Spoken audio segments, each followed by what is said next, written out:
I pledge allegiance to the flag of the United States of America and to the republic for which it stands, one nation, under God, indivisible, with liberty and justice for all.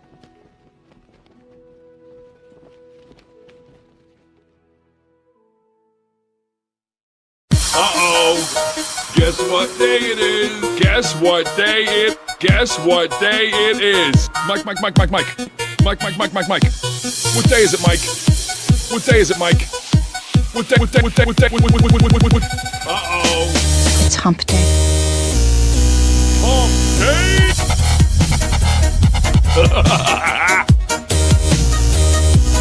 Hump Day? Huh? Anybody? It's Hump Day.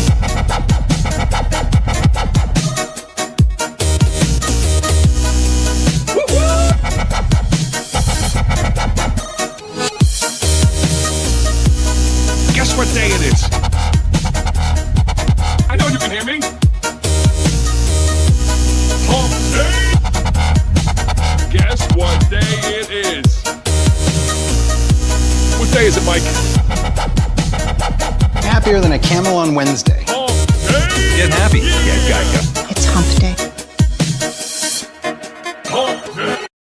When it comes to emotion, makes me start choking, so I sit by the ocean. I spent my last buck on a bottle of whiskey, drunk and broke, sitting here in history. I made my mind up how I'm going. I got nowhere to go, don't know where I'm going.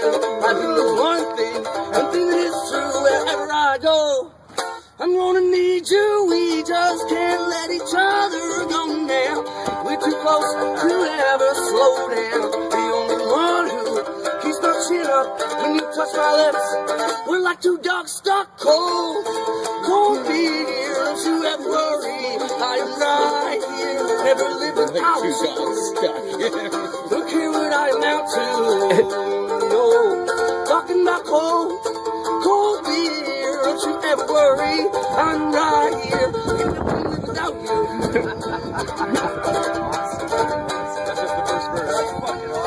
I'll pick you up, I'll take you home, sit on my couch, turn off my phone, cause I love your taste, love your smell.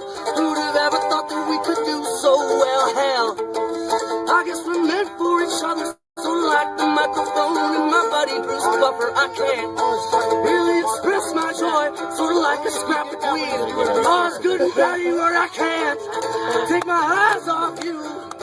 Went to rehab, thought that I lost you, but now we're back together with a vengeance. Must be my little Irish descendants. It feels pretty good to get this off my chest, even though people saying Jesse's obsessed. Well, maybe I am. Maybe you're right. One thing that I know, it was love at first sight. Yeah, cold, cold beer. Don't you ever worry, I'm right here. I can never live without you. I wouldn't even want to. Cold, cold beer. Don't you ever worry, I'm right here. Never live without you. You don't care what I'm out to. One more verse. I wish there was more instruments so I could solo, but I'm not gonna write it.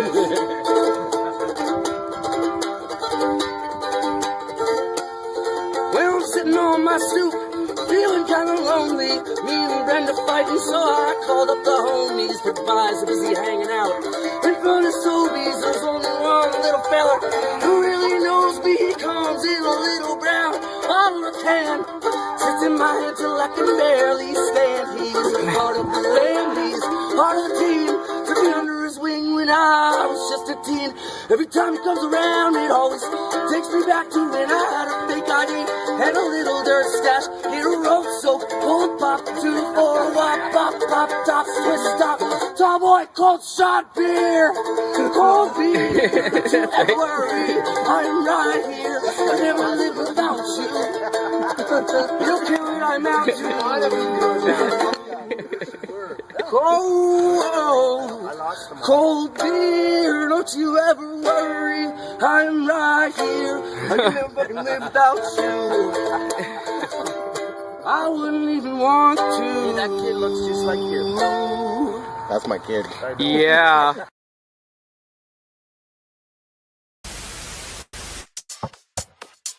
Hot, hot, hot like a tamale! Look at that big ass. Damn. Big juicy booty. Look at that big ass. Twerking. Big booty. Look at that big ass. Damn. Big juicy booty. Look at that big ass. Twerking. Hot, hot, hot like a tamale! Look at that big ass. Damn. Big juicy booty. Look at that big ass. Twerking. Hot, hot, hot like a tamale! Big, beautiful ass. Big, beautiful ass. Big, beautiful ass. Big, beautiful ass. Look at that big ass. Damn. Big juicy booty. Look at that big ass. Twerking. Hot, hot, hot like a tamale! Look at that big ass. Damn. Big juicy booty. Look at that big ass. Twerking. Big booty. Look at that big ass. Damn. Big juicy booty. Look at that big ass. Twerking. Hot, hot, hot like a tamale!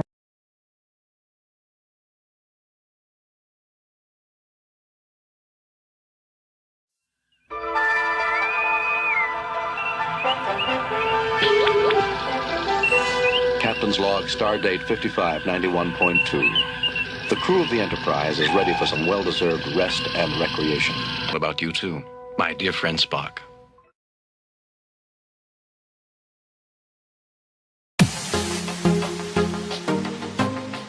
Guess what day it is?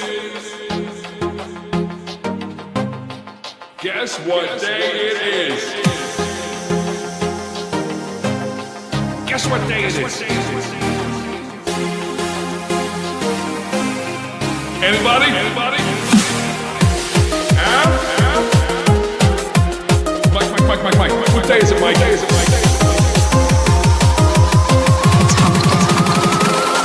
hump day.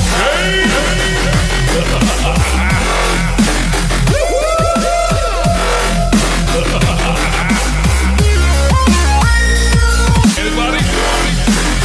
Uh-oh. Hump day? Uh-oh.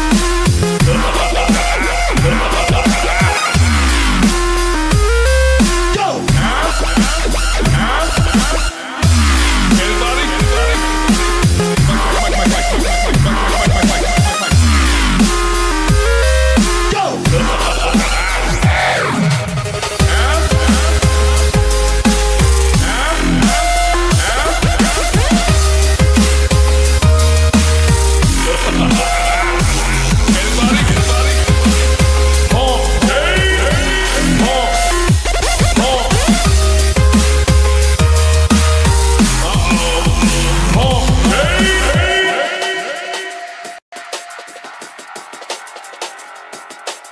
Guess what day it is?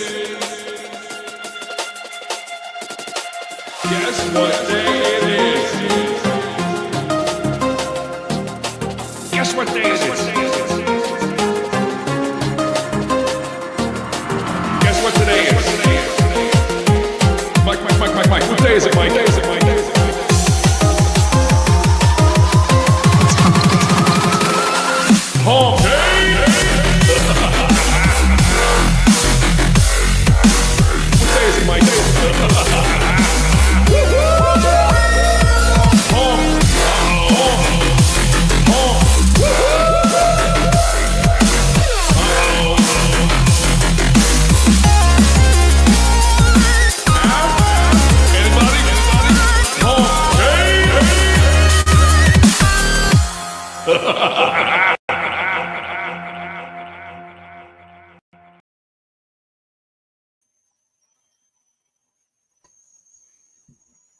What is up, Pete?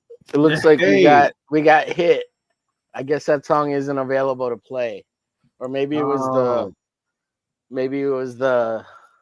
We'll see if it comes back. Usually they give you like a break to stop it. I don't know. Yeah, maybe we're flagged there. Merry Christmas. What's going on? Merry Christmas to you. Yeah. I don't know if it let me refresh here, see if it comes back.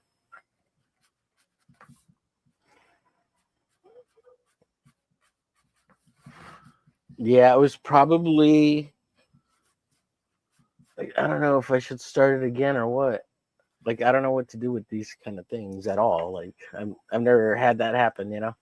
Yeah, sometimes you just gotta let things go and you find out what's like flaggable or what gets flagged and like, try something. If it doesn't fly, just kind of like, move on at that point.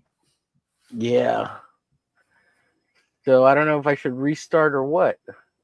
Yeah, I don't know. I think I mean, like, it's if you restart, it's not like you'll get flagged again if you restart. No, yeah, without playing the stuff I played, you know. Oh, without that, yeah, maybe. I mean, it was either that pump up the volume video or that last song. I guess oh, there we are. We're on. We're on. I guess they caught up. Okay. Yeah, I thought. Okay, cool. Yeah. Well, I guess I gotta cut that part. Gotta cut either the pump up the volume or that last song with Jamie Lee Curtis video. Stupid song. I don't know. It'll tell me on the back end what song not to play. Yeah. What's up? Merry Christmas, everybody. It's the Hump Day Show with your hostess with the mostest, Omerglitch, and we have our co-host, AKAPAD, also known as Peter A. DeLuca, also known as AKAPAD. Yeah, there you go. Merry Christmas, sir. I like the Gentleman Jack whiskey there. That's a nice. I got a little starter here, a little Budweiser. And, nice. I'm gonna finish this bottle off here of Gentleman's Jack. I don't drink very often, so there's a little bit left, but it's taken years to get it to where it's at. Years. Oh wow! What's up, Rob Wilson's in the chat? Merry Christmas to you. You're welcome to come on in if you got time, brother. Rob W. Yeah, not the other Rob that I always confuse him with, the Willis. Oh, Rob Willis. Yes. Yeah. Well, both Robs are pretty badasses. So I'm gonna take this and pour this into my Pepsi Cola because I don't have any Coca Colas to make that rum and Coke or Jack and Coke, right? Whiskey. Jack and Coke. Yeah, but yeah, you can do Jack. It's just thing. whiskey and Coke more. Who do we have? Oh. What is up, Levi Skeens? What's going on? How's it going, guys? Great to Good. see How you. are you, sir? Merry Christmas, sir. Merry Christmas, guys. Dude, I'm getting a little drinky drink on. I got a Gentleman's Jack here. Gonna pop that into my Pepsi. Not a big drinker, so this has taken years to do this, and I've had this for like 3 years, just this little bit. Nice. So I'm gonna kill it off tonight. It's getting a little loose tonight, you know, a little. Right. And of course, chasing down with a good old Budweiser. And I don't drink very often, to be honest. So. Right. Maybe like twice a year, Christmas and New Year's kind of thing, if any. Only twice? Yeah. Why is that? Do we have a reason, or are we just kind of? It's called being poor, Pete. Ah. No. But there's always cheap alcohol. Like, I gotta get that natty light, bro. Cheaper than some produce. Gotta get that natty light. Yeah. I like natty light. No. Oh man, that shit's piss water, man. Oh, I like natty light. I don't mind it at all. My favorite beer is like I like PBR. Like PBR is like my absolute favorite beer. Oh, PBRs are good. Lone Stars, they're Lone Star. Yeah. Lone Stars are piss beer too, but I gotta do the Texas thing. But PBRs are good. Like I like PBRs. We used to have this bar downtown in my hometown around here. That they had $2 PBRs every night. Yeah. So that's what's great about those. So I think Milwaukee's Best is one of the worst beers out there. Dude, in my opinion. the beast. That's rough. Oh, look what we got Rex and Shadow. Hello, homies. Wow. What's up, Hey, guys? Hi, Carrie. What's that? I said Gary's got Betty Davis eyes going on there. Do you see those sunglasses? Oh yeah. Hey, Rob Willis saying appreciated. Got stuck at work. Oh man, you're working on a Christmas. That Rex, sucks. put some clothes on, Rex. Oh, that sucks, Rob. Well, hail, brother, and Merry Christmas. Yeah. Come on, Levi. Oh my goodness. Oh my! The channel already got struck once. Oh, So already? I was playing my intros, and one of them got the stream stopped. So I got to check to see what song it is. Man, look at that sexy beast. We got Sexy Rex tonight. Sexy Rexy. Dun, dun, Dun, dun, dun, dun. Oh, shit. As long as he's got pants on or whitey tighties, man. Shorts. I think I got some lag. Yeah, he's probably. Now it's plastic. Little pop top. That way it doesn't, if you don't drink all of it, you can put it back and it won't go stale. Have you ever tried that? Good German beer. No. Yeah, I'm not familiar with that. What that would be, Rex. Yeah. Really? Wow. Okay. Yeah. I mean, I'll look it up real quick because I may know once I see it. Hold up here. Yeah, it used to be before I started drinking in a brown bottle. Now it's green. A real thick bottle. You know, if you get in a fight, you can hit somebody over the head with one of those things and kill them. I mean, it's a thick bottle. Yeah, let's see here. Maybe like German. I'm trying to get. Yeah, I see ones with those trigger corks, like the corks that kind of like pop in through the hinge. But I don't know. Like even like what's this one? This is Alton Muster. I like a pale ale. I like that. What is it? That double X or whatever it is. Good. Yeah, those not bad. Those all have cool tops on them. Heineken. Really Heineken. cool. Heineken's a good one. Yeah. Heineken. I can't. It has more of a hopsy taste than Gross. You know. Another totally popular. different. Another top popular beer that I don't like is Corona. Even with the lime.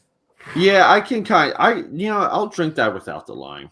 But I get Corona. I get people not digging like a Blue Moon or like a Shock Top because like the wheat stuff I think is acquired. I think Corona's like can be a little bit like sweet. My Corona. Mm-hmm. But I think if you're on the beach, Corona does have. There's something in that makes you want to drink it while you're in the sun. Right.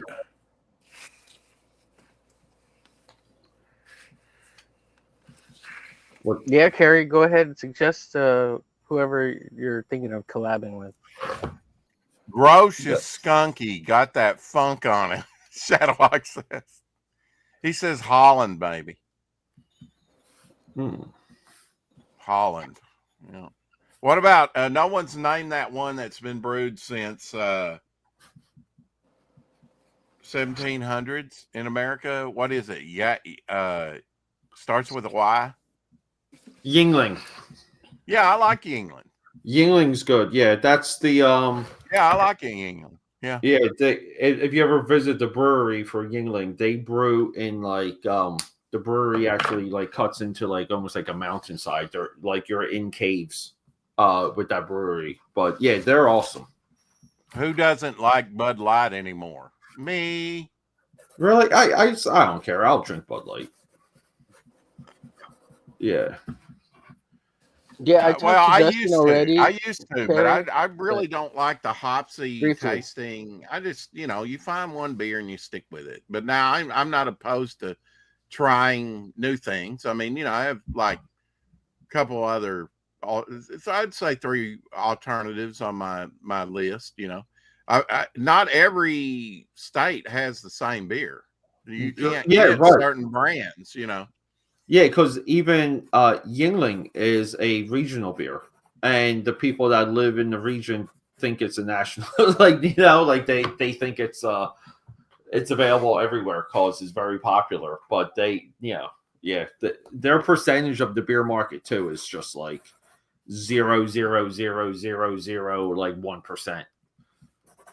But yeah. Anheuser-Busch bought Yingling out, really?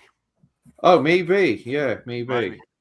Carrie says, didn't hear what you said, Homer. You got talked over. Oh, I talked to Justin briefly, or he messaged me, and but that's all really where it went. He didn't offer anything else, but I'll message him again, see what's up. I take it everyone's had a wonderful, Yes. holiday. Yes. I did something really stupid though. I did too. I came on here without a shirt. Hell. So we were gonna smoke the meat. So my smoker was in the shed. So at 1:30 in the morning, I sit up in bed going, oh fuck. Right, I gotta get the smoker out so I can start smoking the freaking meat. I forgot to do it. So 1:30 in the morning, I go out, I muscle out the smoker, and I'm walking it. Well, I didn't want it to make a bunch of noise going across the yard, so I had to lift it up and carry it over. Oh And God! I opened the lid and I'm like, fuck, I gotta clean it. So I was up until 3:30 trying to get my smoker up and running, and then I got it up and running, and then when we got up at 6, son of a bitch, that fucking smoker just kicked its ass, man. That meat was like 75% done, and we weren't going to eat until at least like 3 in the afternoon. I'm like, I could have fucking slept in. I could have just got up at 6. I could have. Yeah. Wow. Well, I mean, some of the efficiency might have been because you cleaned it. Good. Yeah, true. Yeah, that's a good point, Rex. That's a good pickup. Yeah, because it's all like airflow and how well. Don't give me any credit. It's just the drugs.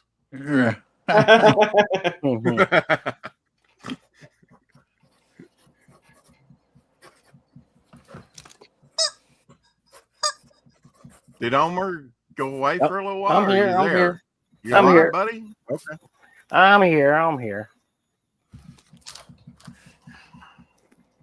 Well, I looked at I looked at the clock a little bit, like it's 8:30. Yeah, we were in bed, and it's been kind of rough. But Abby's feeling more like herself today. I'm grateful. But yeah, that's good, man. It was because I was getting concerned. It's like, I'm going to take you to the vet if I have to. Because she didn't eat there for a good 3 or 4 days. Oh, wow. I gave her some bone broth and she started drinking that like yesterday and finished it off today. But to get any some idea nutrition, what it was? I could see her coming back. No, I really don't. Nope. Don't know what it was. Could have been. You think Abby like ate something? You think it could have been like like an infection in the digestive stream? Because she just didn't feel like eating. Yeah. A lot of times when animals like stop eating, it's like it's digestion, and it's like they try to eat, they can't eat. Like they kind of know they have to. Well, everything I was giving her, she was throwing up. So yeah, that sounds like that too. Yeah, it sounds like that digestion. I gave my cat a year ago. I gave him because he eats like a dog, but I was feeding him like pork roll and a couple other things, and he just stopped eating like a day or two later. And like stuck with it for like 2 days. Like took him in, they did like X-rays and went through like everything, and he had like just this like major infection that just like prevented him from like keeping food down. So he would like eat a little bit, throw it up, and like maybe it would have like went away. It wasn't a blockage, huh? No, it was just a like bacteria infection because I'm an idiot. I gotta give him like raw pork roll because he's asking for it. We don't do that anymore though. He's on, No. he's on a strict diet now. 9 where Belmont is, or 8 rather, and then Shadowhawk says it's 9 there. Man, you got some cold weather. Oh wow! Hey, Apex Comics in the house. I think It was Apex here. It was 20 here. No, I'm gonna highlight his campaign here in a bit. He's just promoting it. Okay. Yeah. Let me. I'm gonna ink for a little bit, and then we'll go over Apex's campaign because he was supposed to be the spotlight last week and our guest, and I forgot to bring him up like totally. Well, I think I heard you mention it last week, though. Yeah. That's a good point, Shadowhawk. You know, maybe she got something out of the yard and ate it, and that messed with her. You know, he says probably she ate some vermin in the yard. Yeah. Jack Russells are bred to eat mice and rats, moles, etc. And yeah, there used to be like a squirrel tail or something. I mean, this has been years ago, but she tried to eat that too, you know.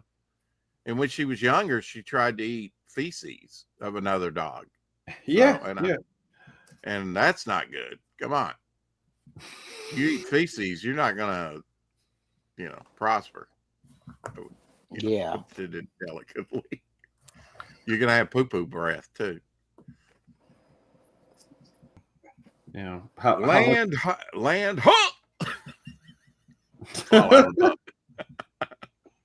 You can't carry, yeah. Fell out of the crow's nest. Ho! Ooh.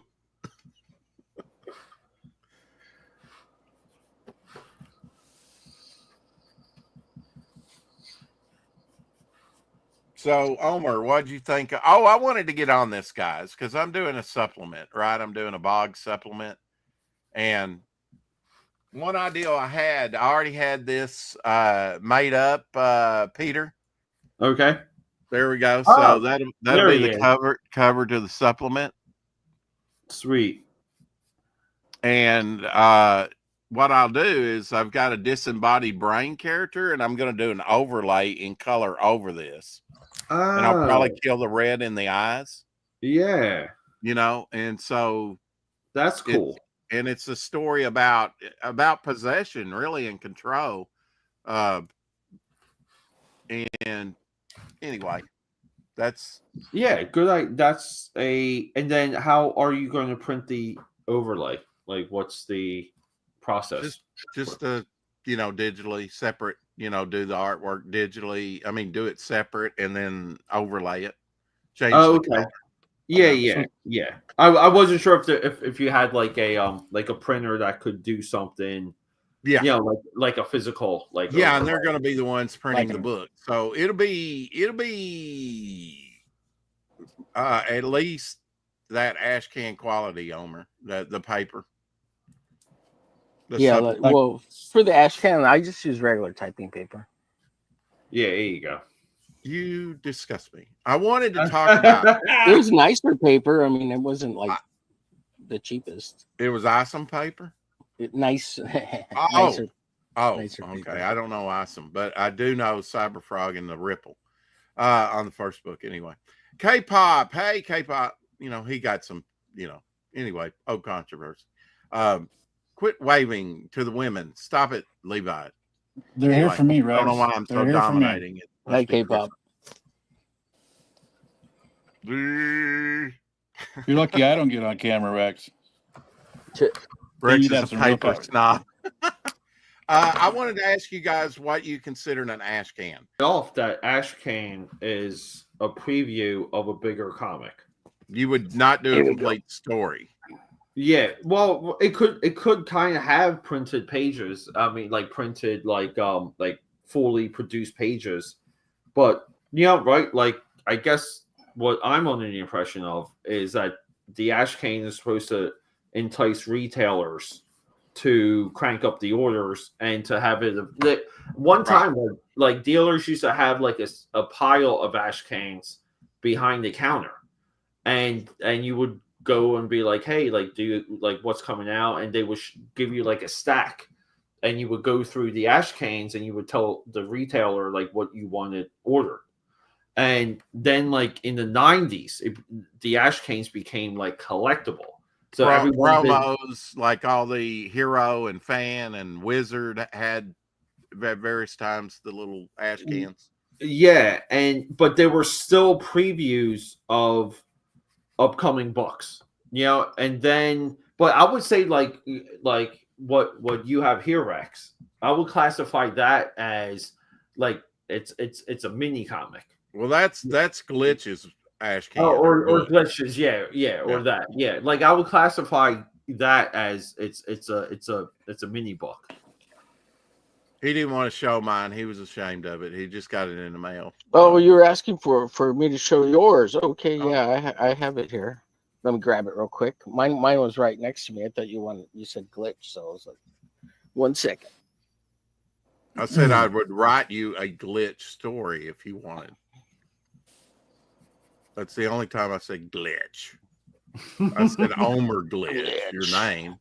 Omer. I'm calling him Garcia from now on. That's just all there is to it. We call him. How about Mr. Third? Here we go. Mr. It's the Third. same size. Oh, I don't even get that. Well, aren't you the third? Aren't you like Omer Garcia the third, something like that? Yeah. Are you really? Yeah. Wow, I didn't know that. Yes, sir. Okay, so I had 7-page stories, which is kind of like a preview, like you were saying, Peter, of the Devil Flyer story, and then the rest was pinup section. Yeah, I mean that's almost just like I don't think, but it's almost just like this is really almost like a history question. Like has the definition of an ash cane like shifted, right? Like because I want to say even if you go back to the golden age, I'm pretty sure there's been like preview editions of like early Action Comics that were ash canes, but they were full size or magazine size. And then like eventually ash canes became like a 1-to-1 representation of like the books they were promoting. And then they turned into a collectible showcase of a title. And then through Wizard and Hero Illustrated, it became like targeted content that would preview like pinups, character profiles, sometimes like the artwork too like shifted by the time it went to press. And then now like what are ash canes now? I think that's actually a broader question. Well, with me, it's like Devil Flyer. It's not so much about the one character; it's about the whole Momentum universe of characters. So, I wanted to get the likenesses, in print, as many as I could, on that ash can, without just making it some big old beefy boy, that's. But I'm just saying, what is the limit of an ash can? You think? Yeah, I think now like. An ash cane can really be its own publication. Like it doesn't have to be a preview. It can be like like maybe like a more affordable entry point. Like here, like hold up here. Like let's compare this because hold up here. Because that's the way I'm using mine. Yeah, because like this has been a while. So we have this is the comic shop incentive for Darker Image, and then this is the ash cane for Darker Image. And Darker Image 1, I think it's like the full issue. It's just it's just like a black and white version of Darker Image 1. Wow, probably the only black and white version you can get. And then so it is a complete story. I think this is complete. Yeah. And how many pages is that? Are they numbered? I think it's got to be. I think it's 26. Yeah. Hold up though. I'm trying to find the print. But now that had like the Max and all kinds of different characters in that. Was that only one story that was featured in Darker Image? Yeah, Darker Image had Max, Deathblow, and Blood Wolf. All in one story, that 26 story. Yeah. separate page, separate stories. So what do you think about that, Levi? Should an ash can have a complete story, or should it be more like a preview and just have part of a story? I think an ash can. I think you shouldn't hold yourself to anybody else's standard. You should just do what you want and call it an ash can. Okay, but now so, I have an ash can here that is like regular comic book size. Right. Is that that an ash can? They call it an ash can. Look at this. Look at this. Look at this. I'm calling mine an ash can, but technically it's a preview issue because I don't give you a complete story. I just give you the first 16 pages. Well, of this one is chapter. an ash can preview. Well, yeah, but I think Levi, I think Levi's hits more of the definition. Like it's a partial, because like these were separately ordered, and you can order these through Diamond. So they weren't like they called these ash cans, but they were fully printed comics that were like signed and they were like sealed. See like the tab here? Oh, okay. Yeah. So they came sealed, but you would order these like through Diamond or order them direct through like Wildstorm Productions. And like that was it. Like you would just get this, and then eventually you would like go and buy this, and it's like the same thing. But these, I don't consider these ash cans. Like to me, this is just it's a. I don't. It's kind of in the tradition of an ash can, though, using almost like one single color for the cover.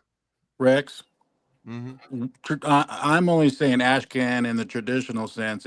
I look at my comic book as a preview issue. I'm not giving you a complete story. It's simply a teaser. It's a teaser that I'm gonna hand to every single potential customer. I call that a preview. So I just call it ash can. But now I know I'm gonna get. I always say, does size matter? I mean, does it need to be the diminutive size like the Devil Flyer ash can or the Glitch ash can that we're looking at right there? Does it need to be a smaller size? I think when we call something ash can, people think of this size. Yeah.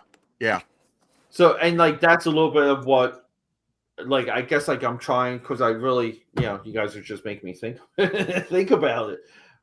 I think the definition of what this is, and even what Levi has versus what you have, right?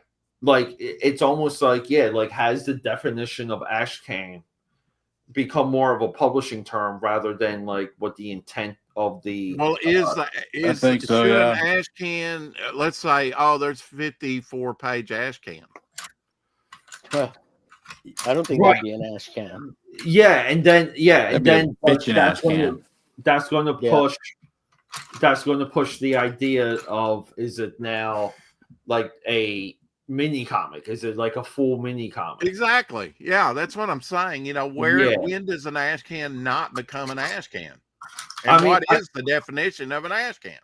Yeah, I think it's a little bit of a liquid term, but I would say page count like cannot exceed like, I don't know, like what, 22, 24, 26 pages? Like, okay. I don't know. Mine was 24. Yeah. But it didn't have a complete story. It had 7 pages of story, and the rest was pinup. Uh-huh. Oh, that's I mean, I think if you called it ash can and it was this size, people would be like, okay. Right? Because like it's like, here's the thing. Like now it's like, are we arguing what an ash can is to prevent customers from getting confused? Right? Hey, Pops. Like I don't think customers would get confused if you called it an ash can and they saw that it was basically, like a regular size. Yeah. Like you said, it's today's. I think it's fluid today. It is back fluid. when they had initiated it. It was one thing, but I think it's fluid now because there's just no need for it anymore. Also true. Yeah. Also true. Because of people have different ways to get the book out.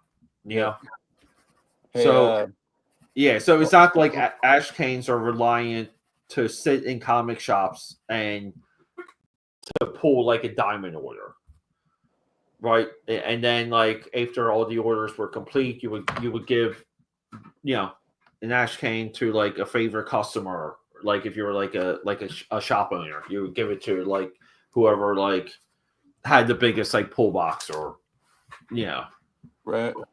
But I don't know. Like I think there is a definition on Wikipedia here. If you guys all right, trust yeah, what do we got?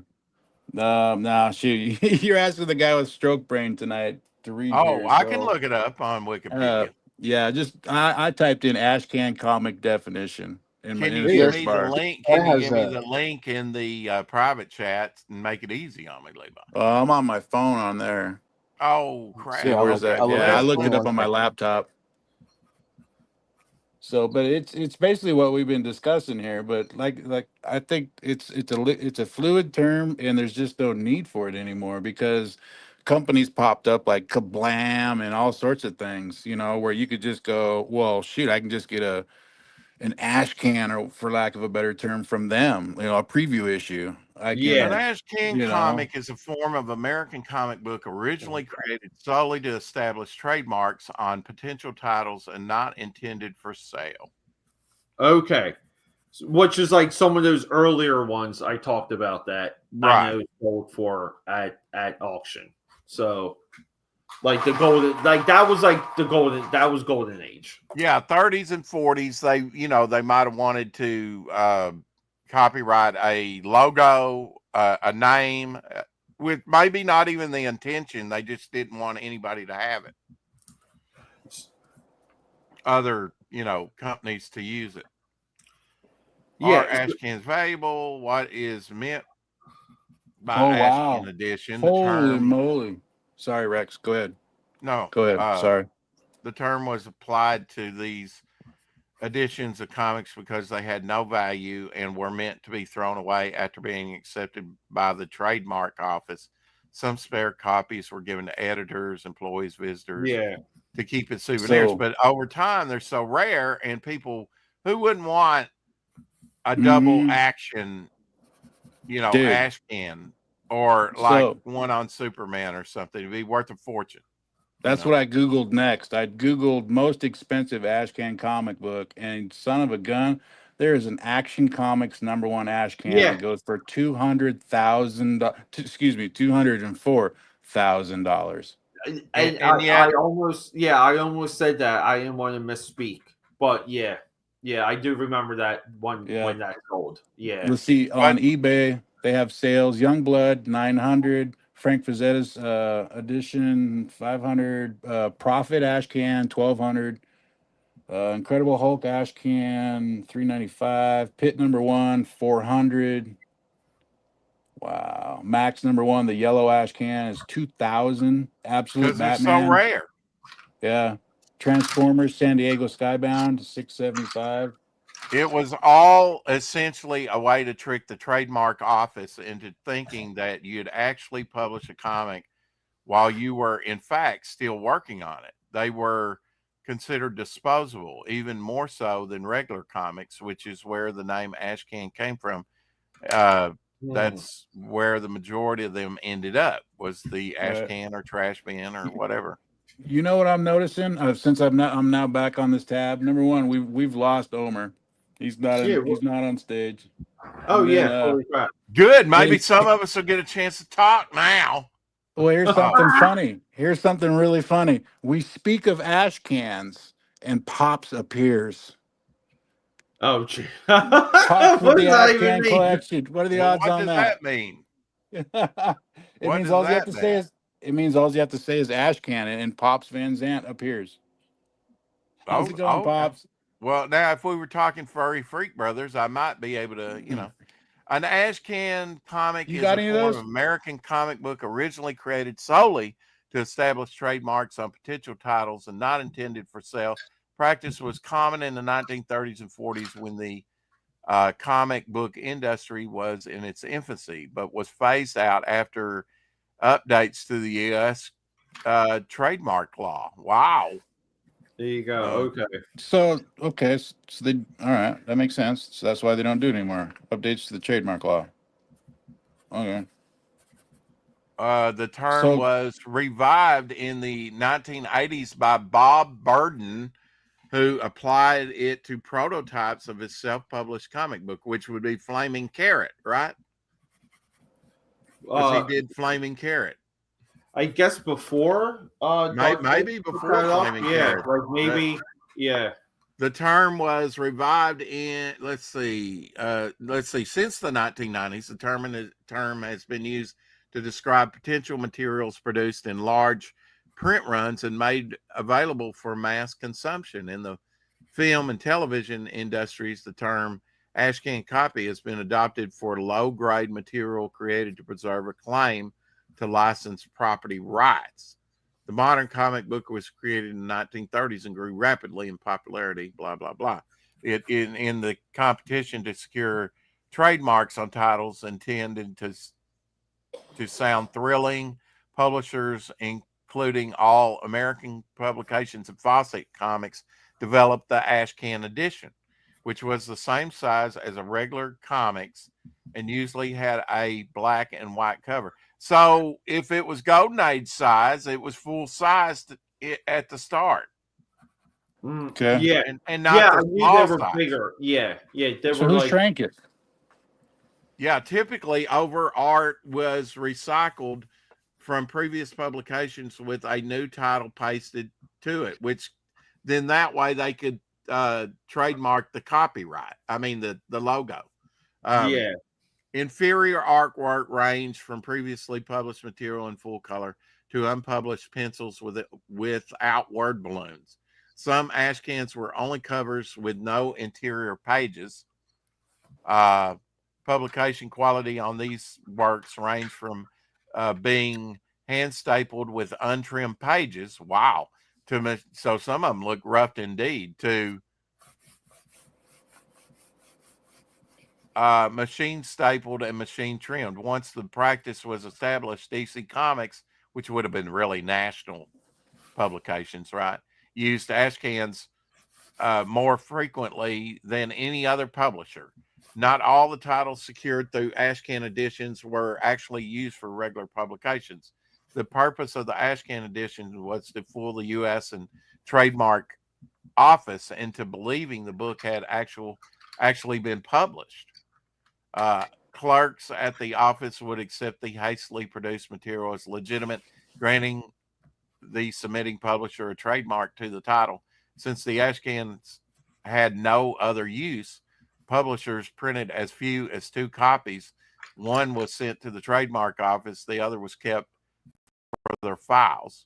Occasionally, publishers would send copies to distributors or wholesalers or registered mail to further establish publication dates, but nearly all ashcan comics editions were limited to 5 copies or fewer. All the time, garbage cans were commonly called ash cans, because they were used to hold ashes and soot from wood and coal heating systems. The term was applied to these editions of comics because they had no value, which they do today, and were meant to be thrown away after being accepted by the trademark office. Some spare copies were given to employees, editors, employees, and visitors to keep as souvenirs. Changes to the United States copyright law in 1946 allowed publishers to register a trademark with an intent to use instead of a finished product, and the practice of the creating and submitting ashcans was abandoned when publishers began to consider it an unnecessary effort lawyers used to justify a fee. Because of their rarity, ashcans from this era are desired by collectors and often fetch a high price. In April 2021, an ashcan called a copy of Action Comics #1 sold for $204,000. That's crazy. Yeah. In 1984, Golden Age comic book collector and dealer Bob Burden created Flaming Carrot Comics, published by Advart. What do you call that? Aardvark, yeah. For each issue, Burden had magazine-size prototype editions. Wow, magazine size. Cool. Prototype editions, printed and shared them with friends and people who assisted with production. Some were also sent to retailers as advanced previews to generate interest in his comic. Fewer than 40 copies of each prototype were made, and Burden described them as ash cans. In 1992, comic book creator Rob Liefeld applied the term to 2 digest-sized prototype versions of Youngblood #1. But this ash can was created for mass release. Instead of denoting the material as worthless, Liefeld's usage implied rarity and collectability. There you go. This ash can was the first publication for Image Comics, a publisher started by popular artists during a boom period for comic books. The sales success of Youngblood ash cans prompted imitation, and for the next year, nearly every new Image series had a corresponding ash can. Typical print runs for Image ash cans were between 500 to 5,000. Wow. Soon, other publishers began releasing ash cans in a variety of sizes and formats. In 1993, Triumphant Comics, and that is Jim Shooter. Well, Triumph Comics is he was on with Ethan, Alan Post, Triumphant Comics, wasn't it? Or is that the one with the metal fist? I thought it was Jim Shooter. Yeah, I thought Triumphant was it's Alan Post, I believe. Weren't they like Scavengers was one of their titles? Yeah, Scavengers. Chromium. Yeah, that's Adam Post. Advertising ashcan editions of new properties with print runs of 50,000. Oh yeah, that's right, because I've got some of those. They were everywhere. They were like everywhere. The thing about Triumphant Comics is they printed their print run on the cover with an individually digitized number. They had like serial code comics. Serial codes, and everyone was unique because of that, really. Yeah, that's true. Yeah. Following the collapse of the speculation market in the comics in the mid-90s, the term has been used for publishers to describe booklets promoting upcoming comics. Established publishers as Dark Horse Comics, IDW Publishing, and DC Comics continue to use ashcan copies as part of their marketing plans for new titles. Aspiring creators also apply the term to hand-stapled photocopied books they use to demonstrate their ability to hiring editors for comic book conventions or as part of submission package. I do like Rob Wilson's comment here. I had no idea ashcans had such a complex history. Yep. So I'm like, from this, they started off large size. So yeah. And I guess any size goes, really, is acceptable. But I think really the smaller diminutive size is probably better well received as the term ashcan. Now, it didn't say anything about the dimensions of it becoming smaller. I guess it was sometime in the 80s. Do you think that had to do with anything about like monetizing it? Like you made it smaller, so it's easier to carry to conventions. You're going to make multiple copies of it, so you want to sell multiple copies of it, probably at a convention. You know, just easier to carry. Well, I know with the Triumph, those issues were regular comic book size, weren't they, Peter? They were, they were full size. Yeah, I would say, like, to lean into what Levi's saying is, I would say there was an idea of rarity. Like these were sold, and I think these even retailed for $15 or $25, right? And they had the perception of being rare. Like you kind of had to know someone from the company.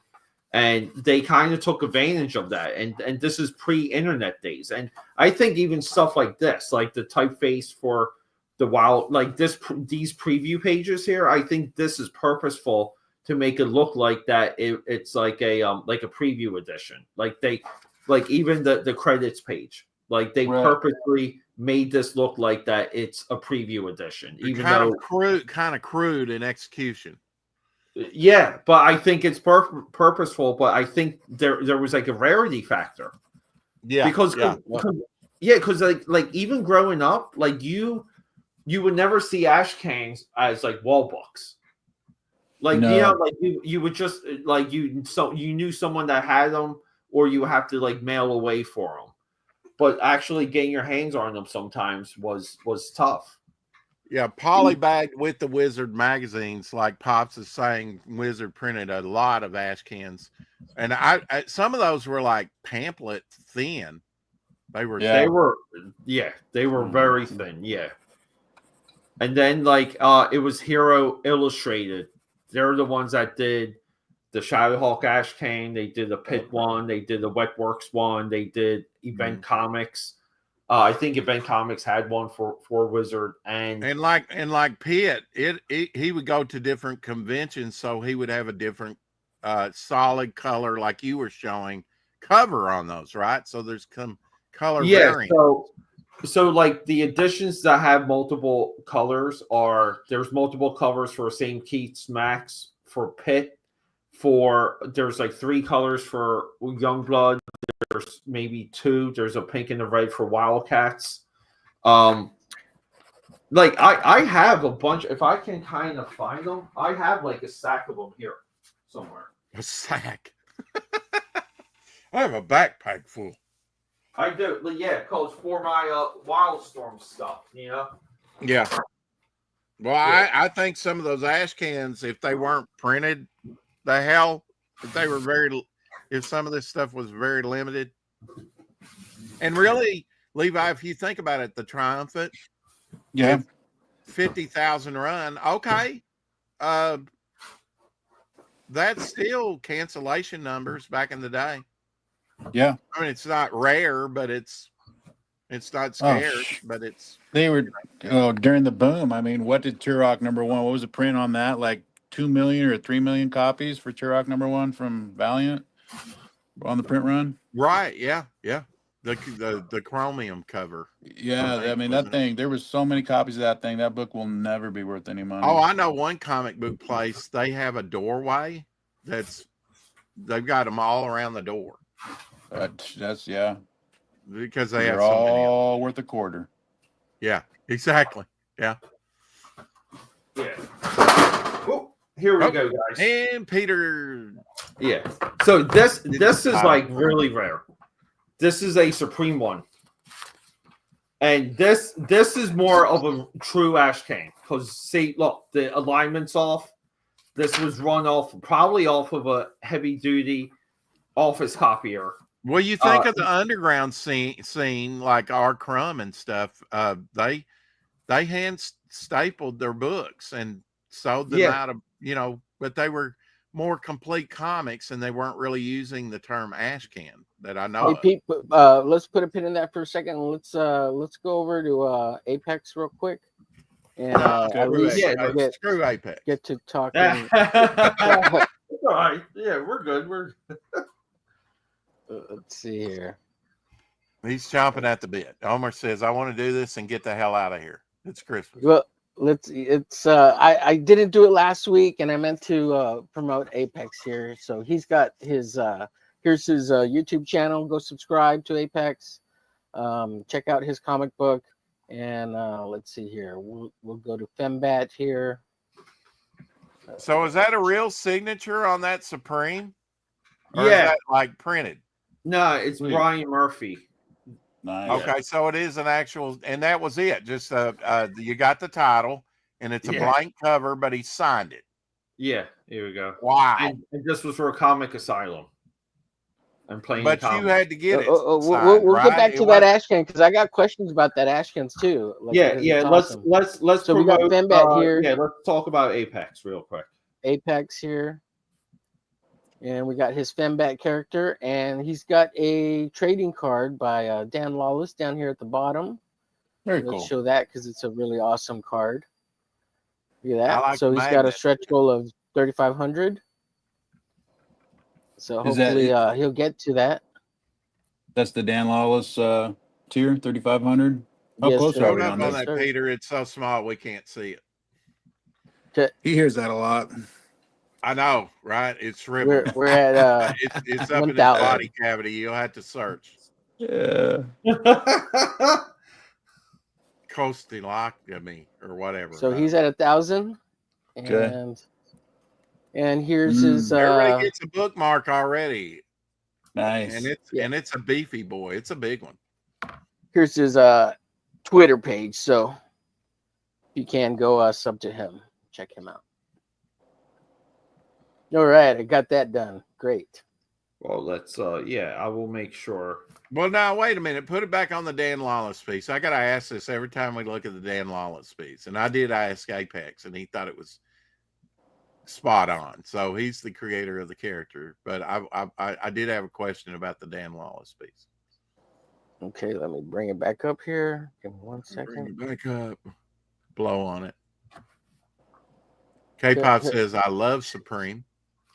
She likes that over the top 90s smash your face in type stuff.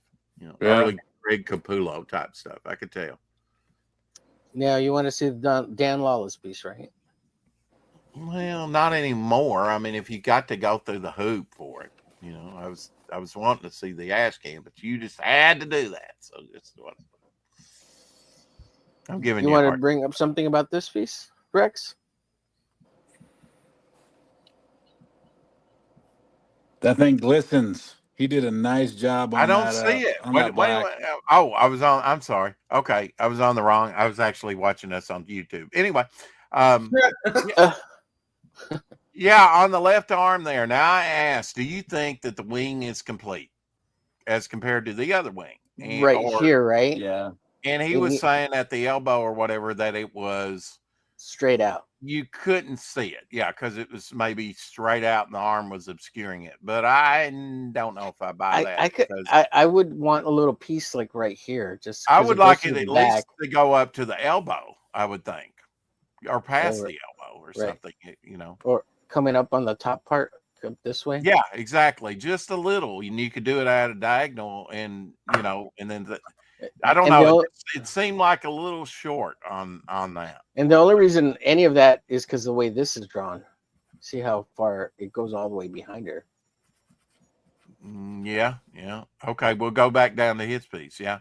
Well, I mean, it basically does that on that one arm. Yeah. But on this one, it doesn't go under her armpit. Yeah. I would have even put something, if that's the character, I would have even put it slanted toward just the a body. little bit up here on the top. Yeah, but I mean, if it's connected like to the armpit, I would have had to go a diagonal, down to her booby. Yeah. Just a little bit under the arm there, or like it's curling, maybe. Right. Yeah. I think there's not enough wing on that arm. Maybe she's been in battle and it's missing. How about that? Yeah, that'll work. So, Dan, I got a criticism on that. Sorry. I'm not hating on the guy. I'm just saying. One more little thing before we move on. Let me. I said I would promote Perth Comics. He's almost at 1,000, and he just needs 8 more subs. So if anybody out there is a fan of Perth and hasn't subbed to his channel, sub to his channel. He does really good videos that are funny. Have a link when you mention that stuff? You could drop it in the chat for everybody. Oh, yeah, I should. Yeah. Let me stop instead of them looking it up, because they'll never look it up. Right. Let me throw up also the other stuff. That black leather that's on FEMBAT shines. Yeah, it looks like she's coated in grease. Covered in black leather and coated in grease. That thing shines real nice. If you had just come back from a vampire orgy, you would too. Just saying. Right. Jeez. Not that you didn't. Maybe that's what you did for Christmas. I don't know. No. I did get something really cool for Christmas. You did. Would you like to talk about it? I could. Mm-hmm. My son always gets me probably one of the best gifts, because he's a comic book geek like me. You guys want to see it? Yeah, of course. Here, let me embiggen you. Let me just drop this link here. And we'll go. Remember, Peter, do you remember the G.I. Joe? It was huge. Aircraft carrier. Aircraft flag. Yes. Yeah.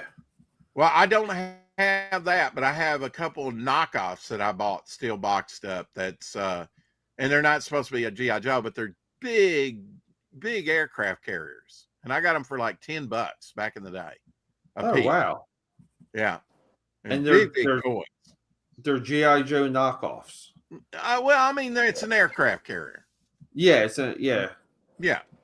That's cool. Yeah, I mean, like there's probably a market for it because people like to, they'll spend money for that just to modify it or use it, Yeah. People kit bash their own GI Joe vehicles. There's a huge community for that.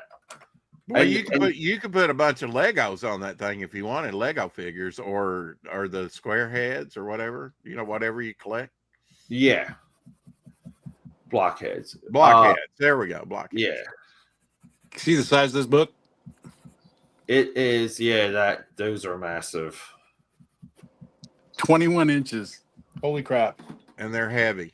That's the John Holmes of comics. Yes, yeah, that book could have had like an inch taken off all the way around. I've got that one too, so it's pretty nice. It's heavy, isn't it? It's freaking. It probably weighs like 20 pounds. Yeah, it's like a fly swatter. Yeah, when you open it up, you're like, okay, you could have cut some of this off, especially on the top and the bottom. But aren't they trying to go big artist edition with this actual size? Well, it's way bigger than 11 by. So they got a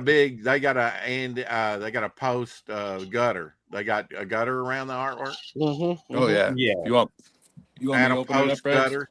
Yeah. You want to see it? Open it up. Show it to him. Yeah. Don't grab my nipple and twist. Don't tease me. Yes, of course we want you to open it up and show something. Yeah, you see that top gutter? It's huge. Could have taken an inch off the top and the bottom. Oh, I'm sorry. Yeah, see on the left and right too. I was watching, but I mean that's still 11 by 17 size, so it's really that's way like too it's big. 1-to-1. That's way too big. I wonder why they did that. He probably wanted to have a huge book, bigger than everybody else's. Probably. Well, 2.5 inches. Some margin, Levi. Yeah, I measured it too, Levi. I was like, holy cow, you could go an inch all the way around and you still have an inch and a half. Yeah, I would think half inch on the side. Even here. I would think a half inch would be enough. Yeah. He just wanted his book to be the biggest out of all those types of books. Probably. Todd had to have it that way. Can you imagine how much that artwork is worth now? Oh my goodness. Yeah. Probably over $1 million. Way over $1 million. For sure. And no, I'm going to say several million. There might be as much as 10 million or more in artwork and depicted in that.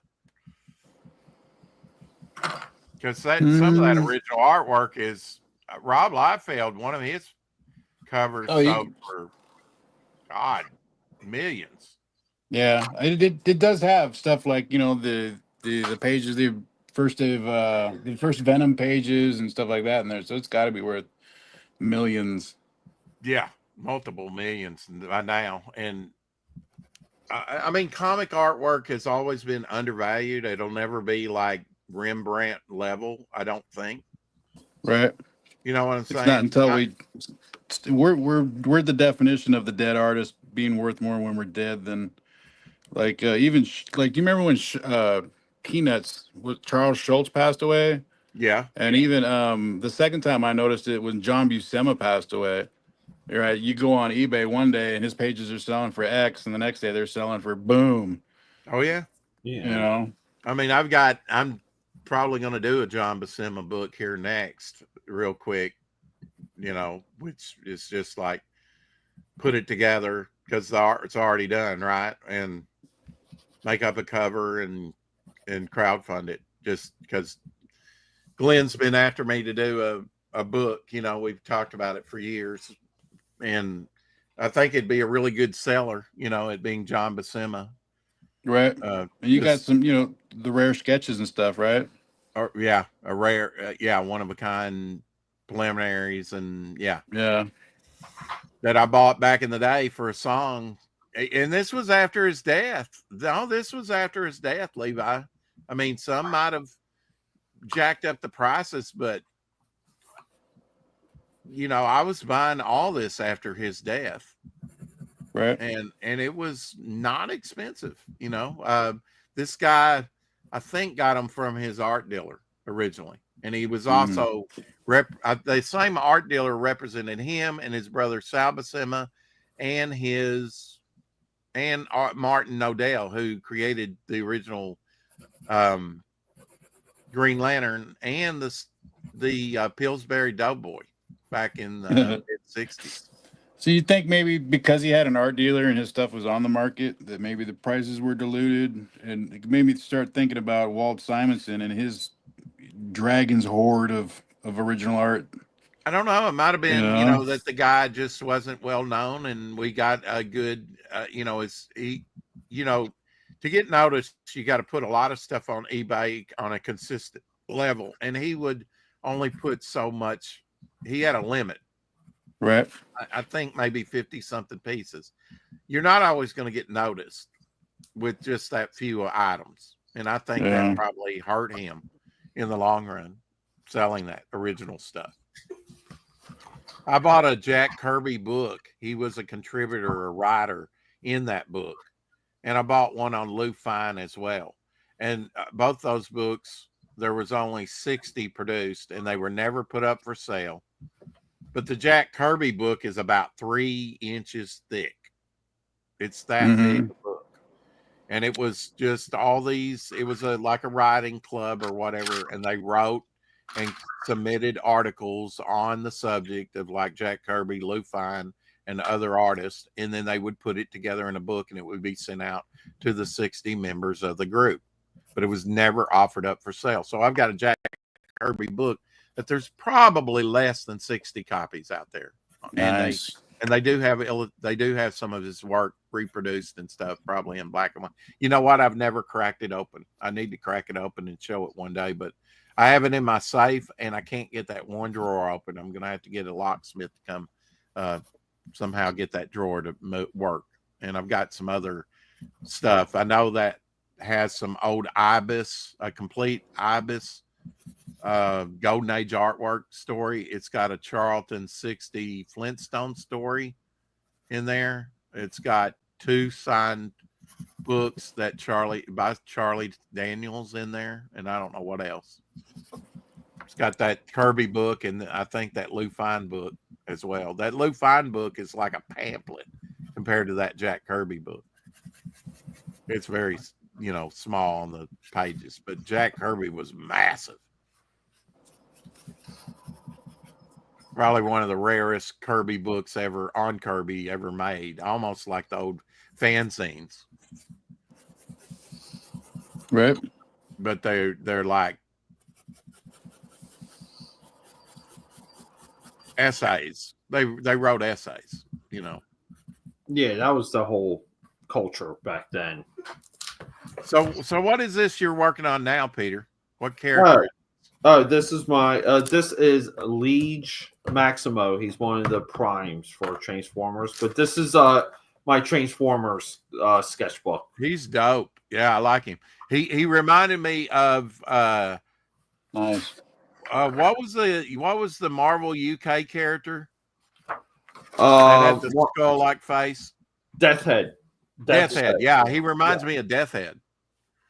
Yeah, Death's Head too is a Transformers character. It is. I never knew that. He was hired by Galvatron in Marvel UK to kill, I want to say, Rodimus Prime, and he succeeded.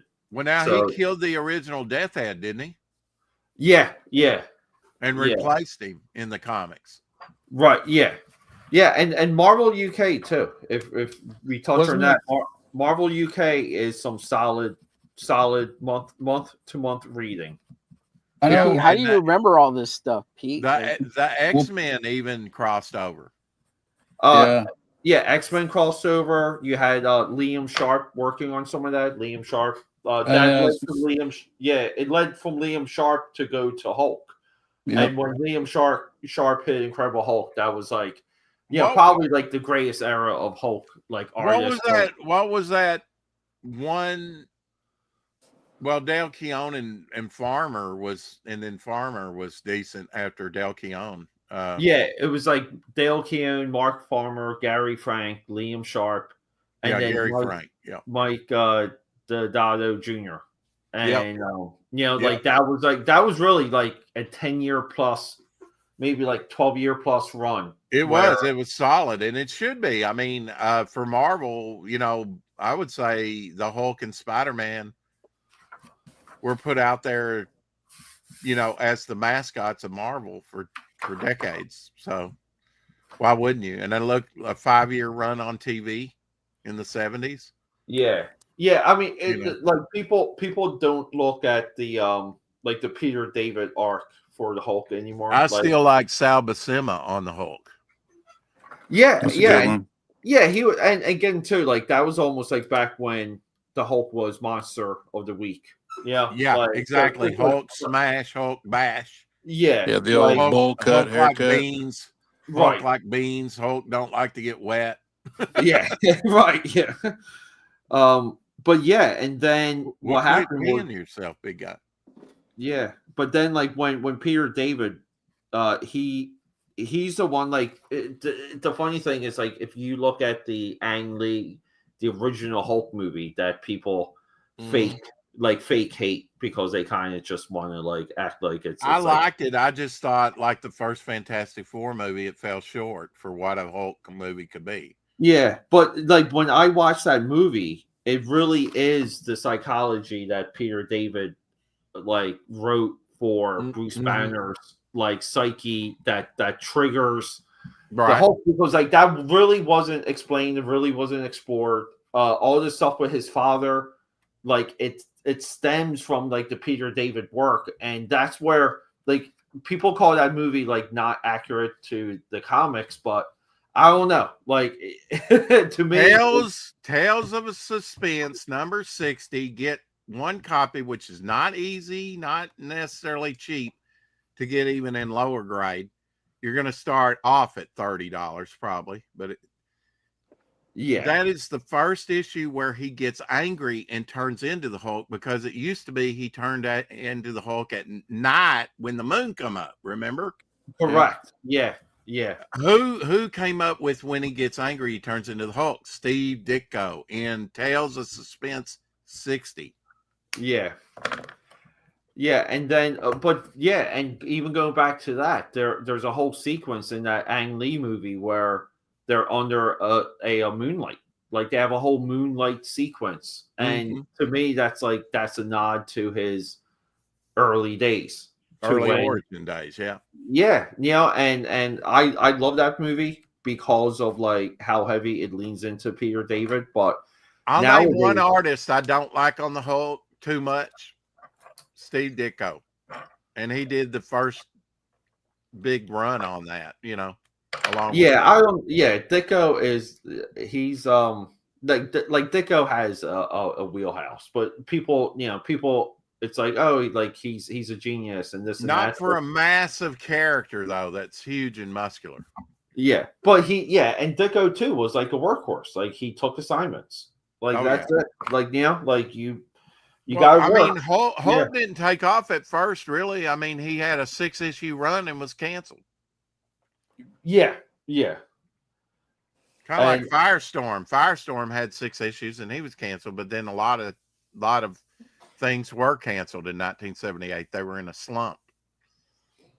Well, everyone was, right? Like 1978 is early 80s. Early 80s comics were still in a slump. Yeah, like Marvel was heavily reprinting. DC was literally on the brink of like being sold. And well, you mentioned Jim Shooter. Jim Shooter helped get them back on their Marvel on their time schedule of publishing on time. And that's why we love. Yeah, that's why we love Jim Shooter. And it did take right? He didn't do it overnight either. It took a while. Yeah, he was like Ronald Reagan going into office after Jimmy Carter. It took Ronald Reagan a couple years to turn things around in this country. Free the hostages. Oh yeah, now he did that quickly, but even before he took office.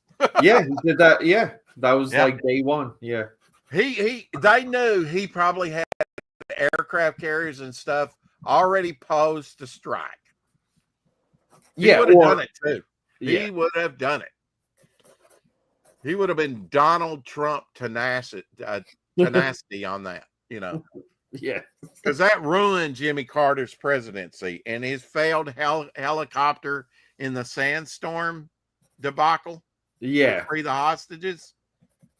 Jimmy Carter might have been, oh, he's a nice guy and all this, and we like him, and peanut farmer and all that, down to earth. He didn't mesh well, and neither did his people that he brought in to his administration, which was Washington outsiders, which some could say may be a good thing, but there was never enough. It was like, you're going to have to, you know, put your air conditioning up and your heating lower, and you're going to have to conserve and wear a sweater. And when he went in office, he sold every bulletproof car for the presidency. He said it was a waste. Sold every bulletproof car except maybe one or two. Secret Service guy put out a book and said every single one of those suitcases that Jimmy Carter was carrying to the airplane as I carry my own luggage was actually empty. Yeah. And dude, like, you couldn't even buy gas with Jimmy Carter. Sorry. Right, there were gas lines. Yeah, inflation. I mean, there's never enough. Turn down the thermostat. Put on a sweater. You're a bad president. It's going to be reflected, you know. But yeah, well, like part of the observation with Jimmy Carter is that he did so much like humanitarian work when he was out of office to make up for the public perception of him really kind of being. If you look at Nixon's funeral, which he and Rosalind attended, you can see her face. She's like, "Oh crap," you know. Yeah. She's like, what are we going to be remembered for? You know, I contend Nixon wasn't really that bad, you know. No, I don't think that. Yeah, he was railroaded. I'm pro Nixon. I'm pro Nixon. On his entire legacy. Like, if you go into his life, like, it really is like he dedicated a lot of his life to public service, and it's not like when he was younger, he had a lot of failed businesses. He's a lot like Ulysses S. Grant, where his parents were Quakers. Yeah, and dude, he tried to like make a living, like investing, make a living in this and in that, and like him and Ulysses S. Grant too have like very similar like money scheming ideas to make a legitimate business. You know, that's when they advocated a salary for former presidents after Grant died in poverty and couldn't even afford medicine. Yeah. Of course, he was a heavy drinker, so you know that probably took a toll on him, and probably maybe old war injuries as well, you know. Yeah, and Grant too is just one of those guys that like he just never went away. Like, you know, like he even when he was like he would just be drunk and go from like city to city, and you know, like run into someone there that he knows because of the military service, and be good for like a couple months, and then go back into that whole like, you know, like he's like a real American story too, a lot like Richard Nixon. Yeah. But anyway, enough of that. We're here. Hey, did you want to circle back to your Supreme ash can there? Did we cover that? Not really. Give me one second. Some people wanted to see it. See these treasures that are worth a fortune, 200,000 and up. Yeah. So here, can you embiggen him, Omer? We got Supreme here, which was hold up. Let him embiggen you first. We want to see this diminutive treasure. There we go. Yeah. So this was for Comic Asylum, Planet Comics. I've not seen a lot of these. These have to be rare. Saturday 28th, Sunday 29th. Look, this Ash Cane is not authentic without store seal, and this doesn't have a store seal. So I don't know. Like, oh wait. Actually, I'm sorry. Holy crap! I never noticed that. It does. Like, it has. It's crimped into it. Yeah. A little seal. Okay. Wow, I didn't realize. Yeah, that. you've got you know this type of stuff like Cerebus, the early and Ninja Turtles have been counterfeited. Yeah. Oh yeah. And that, yeah, and then this is also, I think, a similar edition was for Brigade, but I think it was Brigade number 2, not 1. Yeah. It's hard to get documentation on these, like to really track down how many are out there.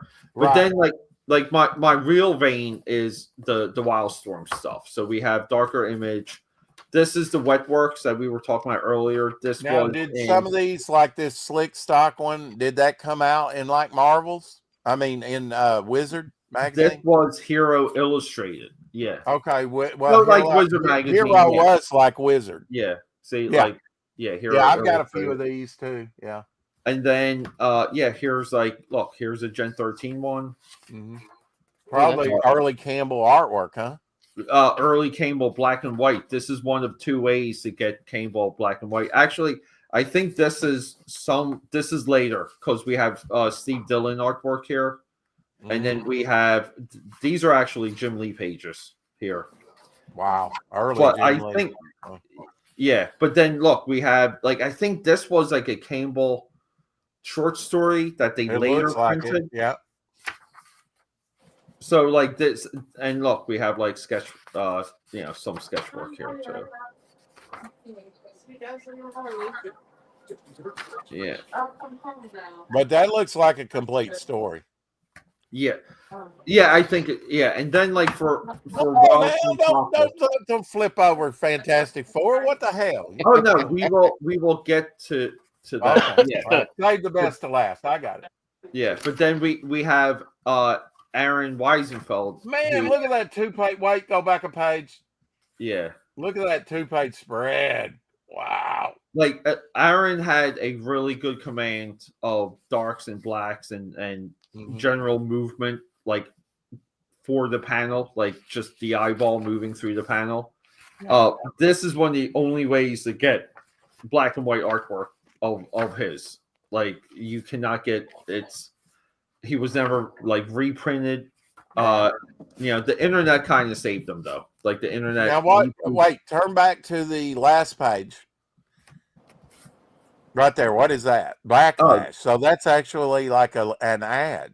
Yeah, it's an ad for. All right, so there's another part of the discussion. Should ash cans have ads? Yeah. I mean, like I think modern day ones. Like, why not? Yeah. Wait. Before you move on, Aaron Weisenfeld, right? That's who did Team 7 there. Yeah, Team 7. Didn't he become a painter? He's like a painter now, isn't he? He's a fine artist. Fine artist. Yeah. Yeah, and he's kind of like more known for Death Blow Wolverine. That crossover is really what like people read. And so this one here had a seal on it that you had to break. A sticker.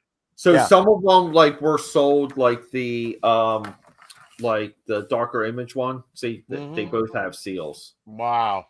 Yeah, so that's a neat little thing. And then this is signed by Scott Clark, R.I.P. Scott Clark's no longer with us. Yeah, I have some stuff signed by him too.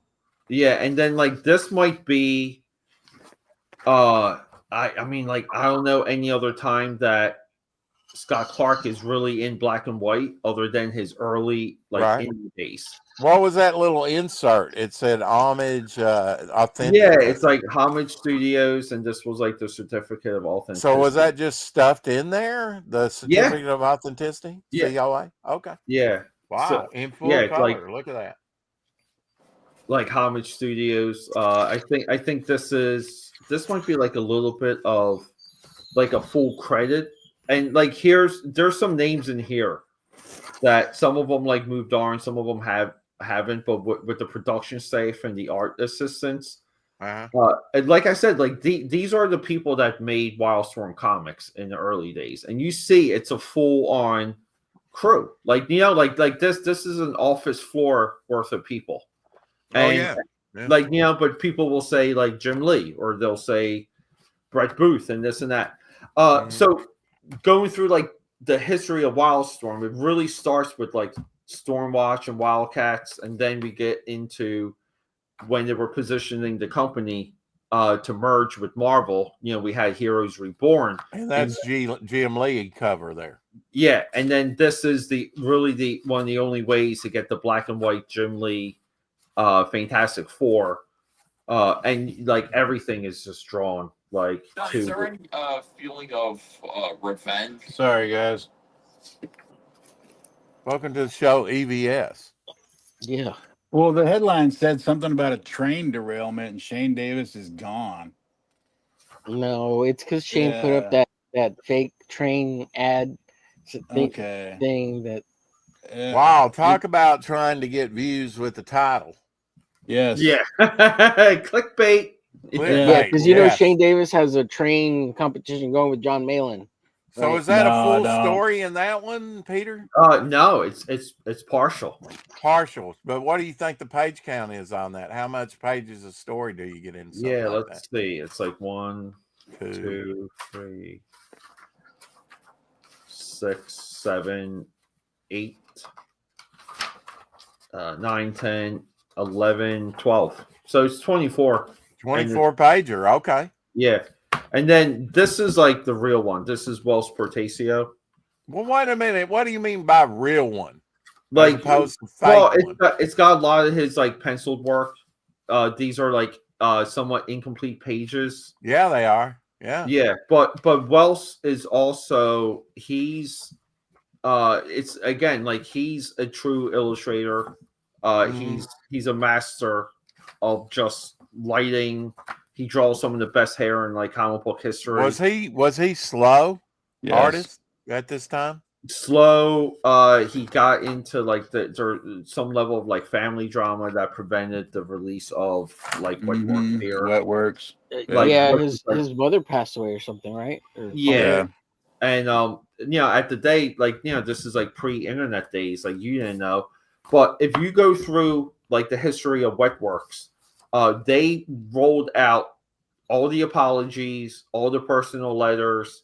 Like Wildstorm went overtime to like just say, look, like here's the book, but there were like legit reasons. And yeah, like maybe back in the day, people didn't buy that. So is that like a cardstock cover? Yeah. Very simple. And keep in mind, all these are printed. The only one that's gloss paper is the Hero Illustrated one. Yeah. Right. Yeah, they didn't go cheap on the little ash cans with the, you know, Wizard or Fan or Hero that released these things. And they were like, you know, a regular comic book, just smaller, just kind small, of almost digest size. And here's the wild thing. I have no pun intended. One. Yeah, I have the Max one, and I do have the Pit one. And I don't know I don't know where exactly they are. Like, I could find these because I keep these with my Wildstorm stuff, and I keep this. And I would think that the Max and the Pit are worth quite a bit, actually, right now. Yeah, like the Pit one kind of it comes and goes. I actually when I had some of these on YouTube, someone hit me up from that video and was like, hey, like I think he said he had like 3 Pit ones. I tried to buy one of like all of them. And I think by the time him and I like came to terms, he sold like 2 of them. But like the Pit one I got for, well, you only got 2 kidneys. Yeah. But the Pit one I got for a really good deal. The Max one was, believe it or not, it was a wall book at a random comic shop. And the guy had it on the wall, and I said, like, just give it to me. Like, I'll take it. But like I put time into kind of just getting those, like just to document them, because I think they're a big part of that company's history. To see how they were trying to preview the book to other people, to see how they were presenting it, and comparing that to like the final product, I think there's a lot to learn. Omer, there was a conversation on Red Valkyrie, or no, actually on Topic List, talking about the next Red Valkyrie auction, which I believe is January 11th. They need some more people, so you might hit them up to go on at some time slot, to sell some of your wares. Yeah, that would be cool. And get exposure, and meet Shay and all them a little bit, Yeah, I've watched it. Yeah, I follow them. They're cool. I like them. Yeah, I've been in the chats and I've just seen a suggestion, options. but I would get on that because spots do fill up. Okay, yeah. Thanks, Levi. Have you ever done a underground auction from Red Valkyrie? No, I've watched a bunch of them though. Yeah. I've done one. I've done one before.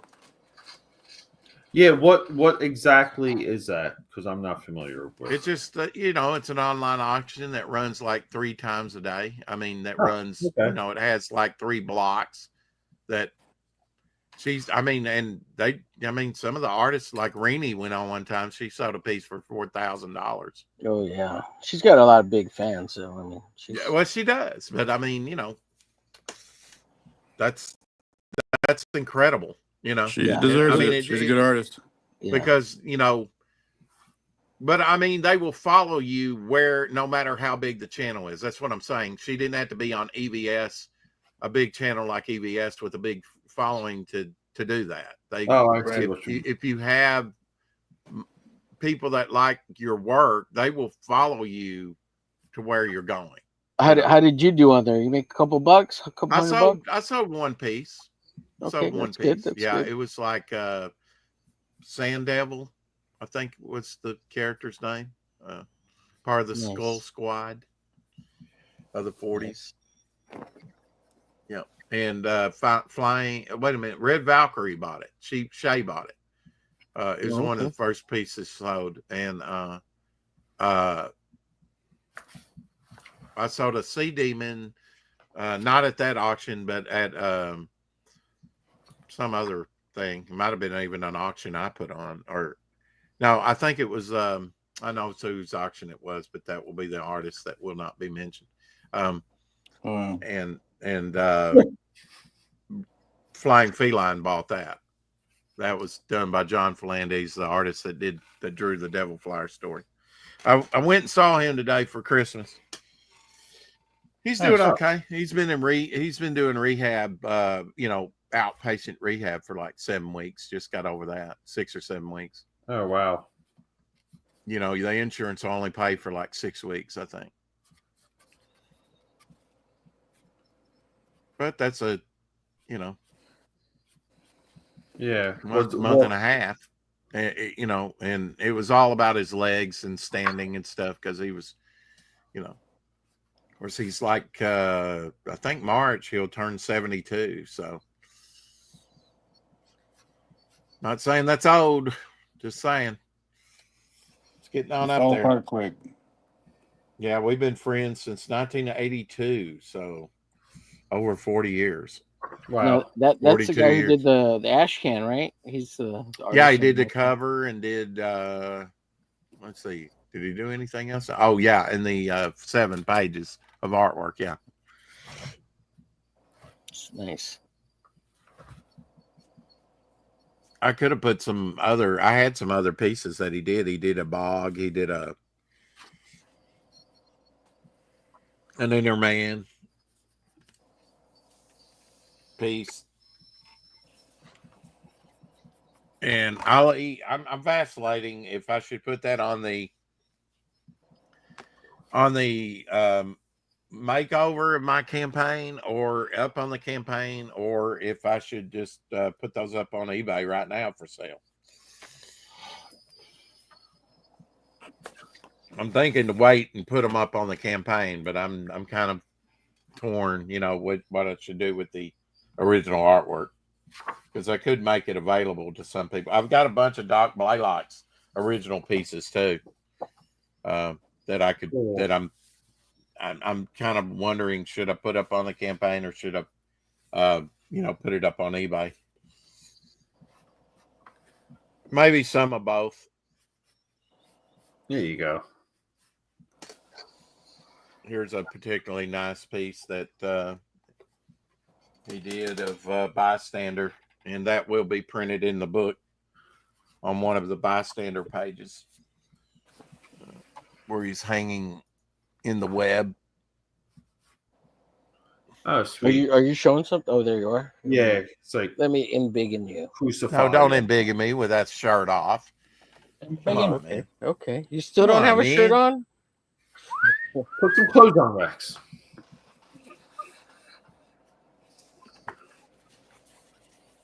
Hey, I'm trying to bring you views, Omer. I make the supreme sacrifice for this. Thank you, sir. Thank you. Yeah. I may have drove people away, but that's the other side of the coin. I don't think so. Doc Blaylock came on the show today. Hadn't seen him in a while. That's good. It's nice of him to let us know he was alive and well. Yeah, he's doing all right, isn't he? Yeah. He fattened up the calf, man. He's on the feed. He's going to eat. Nice. Well, it's Christmas. I trust Christmas you feast. gentlemen got enough to eat for Christmas. Yes, sir. Yeah. Levi's like, yeah. Yeah. Yeah. No. So My what mouth is was like what was the end result with that smoker, Levi? Bottom line, I did not need to get up at 1 o'clock in the morning. I could have just got up at 6 o'clock in the morning, and the roast would have been perfect, right on time.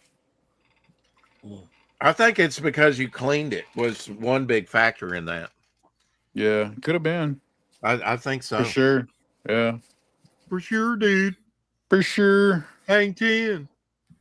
Hang 10, bros. Sound like what's his face from Blossom? Yo. Joey Lawrence. Joey. Is it Joey Lawrence? Yeah. So what? All right, I've got a question. Like I'm going to put up a bog supplement, and I've got bog material all the way back to 2015. I could make that a thick baby.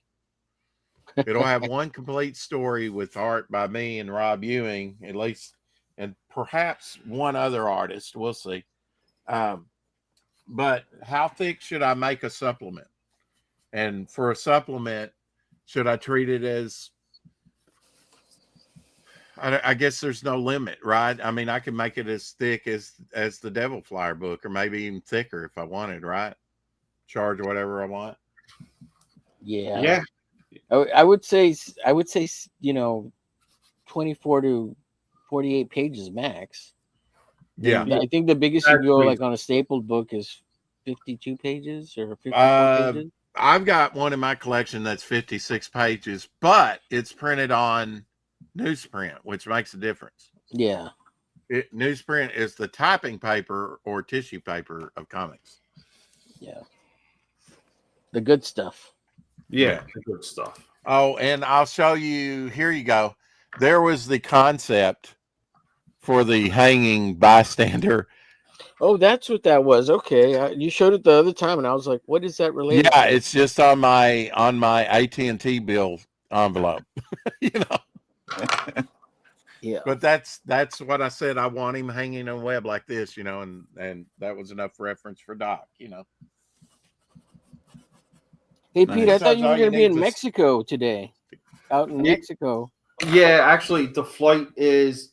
I have to be at the airport at 4:30. So okay, that's a little bit. Yeah, but I thought I was not coming. Like, kind of the schedule. Like, things got shifted just because of crazy holiday stuff. But yeah. Crazy holidays. Had crazy holidays. Had a window to come back here, and then just take the Uber from here to the airport. So that turned out to be a good scenario. So manageable. So what do you think, guys? Like, I had this Innerman piece. It was used in an ad. It was done in 2019. It was done by John Fernandez, and it was used in an ad on Turner Comics to advertise my ash can. should I put this up on eBay or just when I renew my campaign, put it up on the campaign? Because I have stuff like this. I would put it on the campaign. I think probably put it up on the campaign. Yeah. Yeah, I think that's the move. Yeah, and then my original artwork. I've got enough of my original artwork that's that I could sell, like this bog piece. Now, and I could start selling some of the original artwork that's going to go in the supplement on eBay now. What do you think? No comment. Yeah. Nobody cares. Okay. Yeah, no. Did you show something? I was just trying to think that through. I mean, I would never do that. Well, but wouldn't it be selling as much through the campaign as beneficial as possible? Well, I mean, that's what I would think too, Pete. I mean, I don't worry about them taking out a percentage because it's so small over on FEMBAT Comic. If you're not on FEMBAT Comic, you're bogus.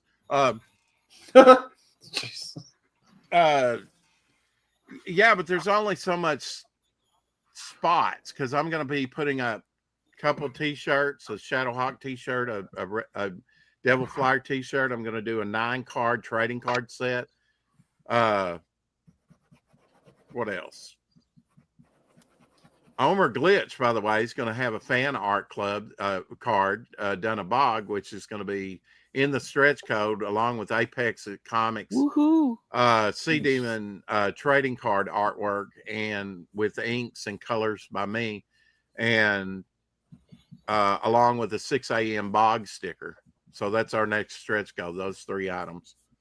Sweet. Yeah. Why just give somebody 1 item? How about 3? Yeah, only at 3. Momentum Comics. 3. When you're really greedy for the best in comics, think Momentum. I want my stickers. I want my magnets. I want. Well, I have a checklist, Levi. It's like, well, I've never done a painted cover. Well, with the Midnight and the Roustabouts comic plus pulp, I'll be combining a comic book story in a pulp, traditionally over 100 pages. So that's going to be a beefy girl. Right. Hey, I ordered Devil Flyer, so I'm expecting a shit ton of freebie stuff. Oh, you're going to get a shit ton of. You're going to get. Did you sign up for the mail up? Yeah, I was. Yeah. Okay, so you'll get a card with art, a Devil Flyer card with artwork by me, colored by John Dillard. Yep. You'll get the John Philandez trading card. You'll get the 6 a.m. Devil Flyer sticker. You'll get the Midnight trading card. You'll get the Devil Flyer fan club card, which entitles you to future stuff. You're a charter member if you back the Ash Can or this campaign. That entitles you to free stuff in the mail, and you will, along with that card, you will get your first free item. So there's another thing. You get a 4x6 sketch of or a head sketch of which is fully inked and may be even partially colored, done by me. You get the zigzag magnet, and if we reach our next stretch goal, you get those 3 items I just talked about. Nice. Did I miss anything else? That's a lot of stuff. Yeah. Hook me up, Rex. Yep.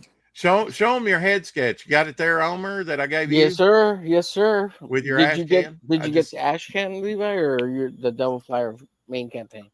The main campaign. I went and got. I did. Oh shoot! I did the sketch cover, and I did. Oh, cool! You what's want the to draw main on the cover? sketch cover? There you what's go. the main cover, Rex? Not the blue and yellow one, but that's the John Dillard. Yeah, like my icon. Yeah. Yep. Yeah. So here's the head sketch. There you go. A little bit more in the head sketch. It's drawn. got a hand in there. Yeah, it's got a hand right there. Mm-hmm. Very nice, sir. Thank you. And then we've got the magnet here, Devil Flyer magnet, and they are beefy. The Momentum magnet, and these are tough. I mean, they want to stick to each other, so they are. nice, they're tough. Nice and thick. They're thick. I was very pleased with those. Refrigerator type magnets. Mm-hmm. And then we've got the 2 playing cards. Yeah, trading cards, promo cards, the very first, and we'll be continuing Those some people will be getting the John Dillard trading cards. They're limited to 25. That was a limited time offer. And the one on the right there, a bog, was made because I was saying, well, what about this? And Eric and Boyd says, I like that one. I said, well, we'll make that into a double-sided bookmark. So that's how that one came about. I drew those all about the same time. These are all bog, huh? They're all bog, yeah. They're all bog, different iterations of bog. Yeah, I designed that one. That's I meant her to put Momentum Comics in the other direction and not the way she did, but she had it designed that way, and I left it. But if you see, I've got some border around that head on that one that I designed out. No, yes, that one on the left. Yeah, there's a little slanted border and everything, a little bit of design work into it. Yeah, they look great. And then, of course, the ash can itself. 24 pages of goodness. Tweeka approved. Show them Tweeka. She's a sort of a Tweeka stick figure character right on the back cover. Or did you? Yeah, what is that? Yeah, that's Tweeka. That's a character of mine. It's kind of like a Marvel value stamp. Oh, the value stamps. Cool. And that headshot there on the back is taken from an actual page.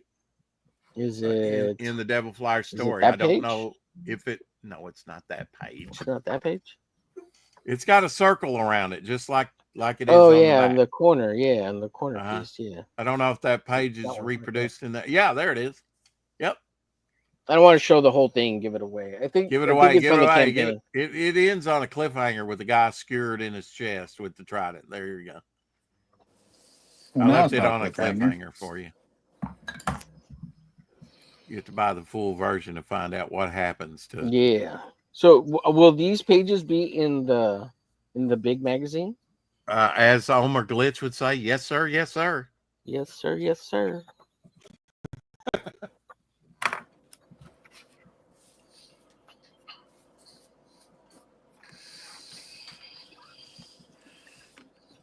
I still have on my short list to do patches, Levi. Patches on the next campaign. For sure. Yeah, I think the company that reach out is Patch Ninja. Patch Ninja. Okay. Yeah. I'll write that down.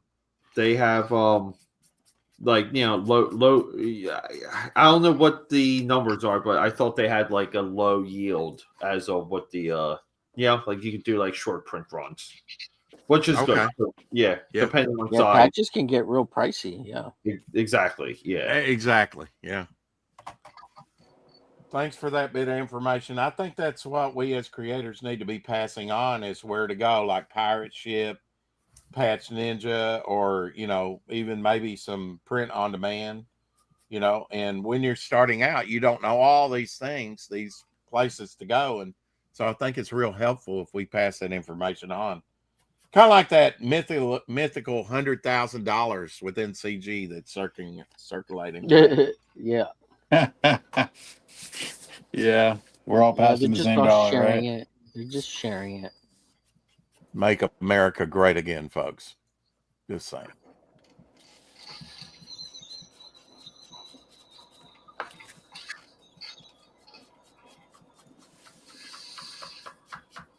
You're being hypnotized on the Omerglitch channel. Hypnotized to subscribe, leave a comment, and back my book.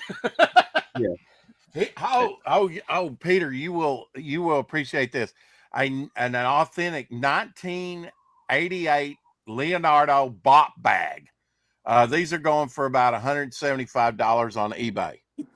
No way. Oh my God. Yes, I'm going to put mine up for sale on eBay. So if you want a 36-inch high Leonardo, new in the box. Yeah. It's going to be put up on my eBay site here soon. I'll sell this thing.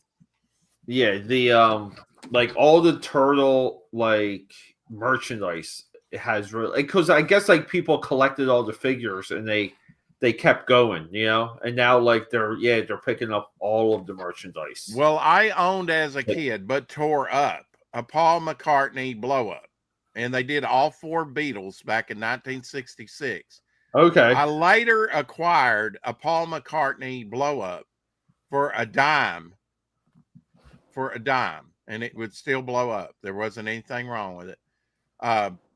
At a yard sale, my wife did, brought it home. She paid a dime for it. I later traded it for a pen in a 1962 white dot pen and mechanical pencil set. Okay. Very high end. That was one of my instructors, internationally known for his etching. And it wound up going to a collector that had all the other Beatles, but it didn't have Paul with his guitar. Yeah. So that completed the set. So that made me feel very good that he completed his. Those things get tore up and thrown away. They're rare. Yeah. She also came home from that sale and said, "Well, I saw." They had some, what was it 72 or 73 records? What was the size back in the day of vinyl records? Yeah. Oh my God. Big, thick things. It's big petroleum, thick things.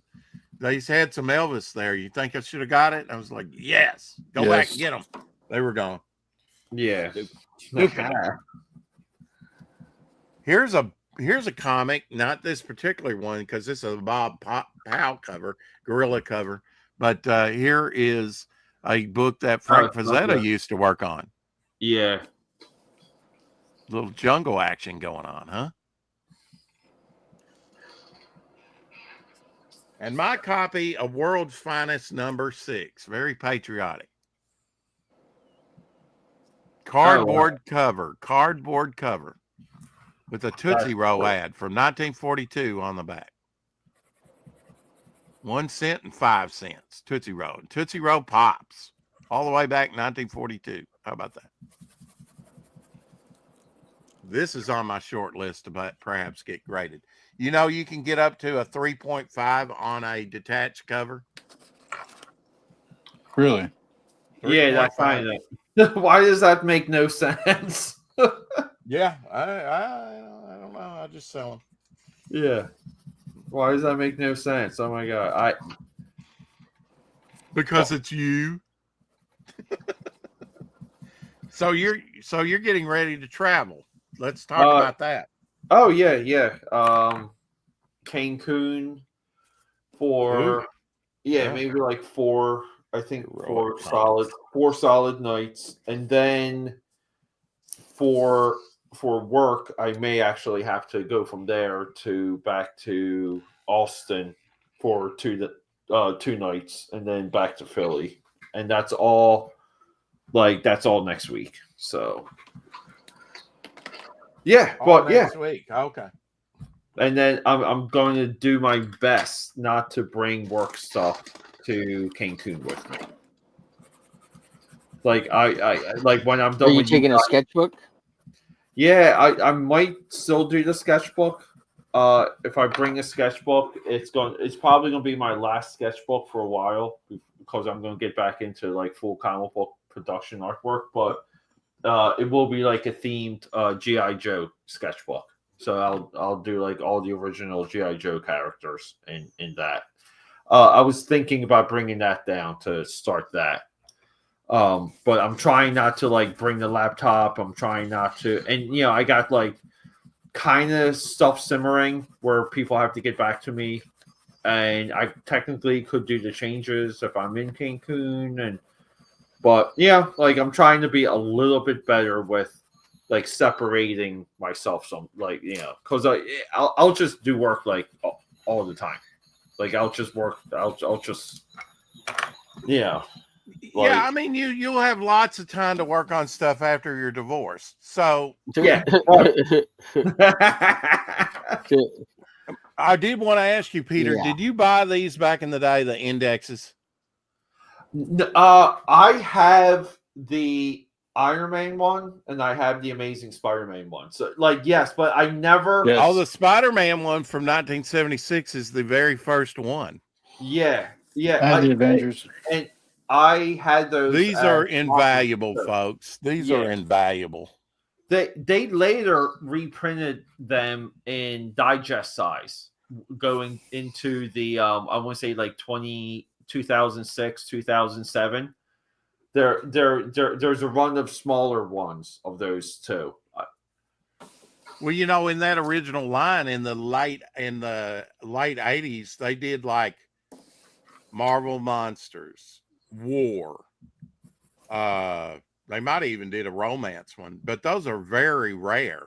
Yeah. You know.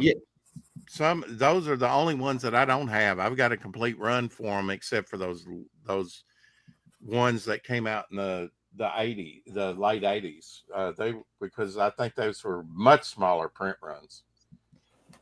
Yeah, and that was the only time for you to see what the other covers look like, who worked on the books, with the short synopsis. They were super valuable for not a collector, a reader. They were really big for readers. Oh, absolutely. And they would give you a history section in the front, and then starting out with like timely comics in some cases, or maybe the Atlas stuff. Yeah. And would tell you the guest appearances, the villains, all the credits when the credits were known, because on some books, you know, older books, the credits are kind of iffy. Yeah, you don't. Some of them are not even printed. Like this X-Men, the X-Men one in the back is Ghost Rider. Oh, that's cool.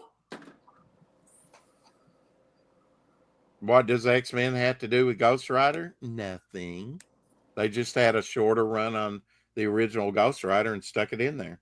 Yeah, along with all the annuals and and it's also got the champions in the back. I'm trying to think. That's like a good trivia question. Like, what's the first time Ghost Rider confronted or did anything with the X-Men? And I'm going to say like Jim Lee. I think Jim Lee was the first one. On that one cover. It could have been a Marvel team up as well. I don't know. Maybe, yeah, because like for X-Men, for Jim Lee's X-Men, they had. What about the What Ifs by Sam Keith? Sam Keith, or What Ifs, yeah, and Ghost Rider. Yeah, I guess or the Marvel Comics Presents had Marvel Comics that, but Ghost Rider's not interacting with I guess what you would call X-Men proper, like the actual team. Right, gotcha. I'm gonna do a search on eBay and find out. Yeah. That's a good trivia question. Well, just make it up as you go along. You can impossible questions to ask from Peter. You know, come on. Yeah. Pete's ramblings, like Pete's, like Pete, a exact definition for the modern day comic book Ash Kane, and the first time Ghost Rider interacted with an X-Men team. But guys, I hate to do this. I need to. Wait, you ask a question and then you leave. What the hell? Yeah, you guys. I'm gonna find you an answer. Yeah, I can look for it real quick. Hold up. Well, how are you gonna look for it? Hold on just a bit. Let's close out the night. Since Pete's gonna be leaving, but hold on in the backstage for just a second. I was gonna say you guys can hang out. You know, I was just happy to have a window to do this because we've been on almost 2.5 hours. Don't leave me with him, Peter. Don't leave me with him. All right, folks, we're gonna close out. Levi, you want to show us? Okay, you got it. We'll be in the back room, Rex. Hold on a second. Okay, I didn't know that Ghost Rider had a villain called First Appearance of Exhaust. That he had a character called Exhaust. Wow. All right, guys, we'll see you. Merry Christmas. Thanks for watching the show. Appreciate you all. We'll be on next Wednesday. You're shutting it down early. It's not hold going to be on a Merry or Christmas much longer. Hold on a second, Rex. Sucker. All right, take care. You all have a great day. Merry Christmas, everybody. Later. Yeah, bow.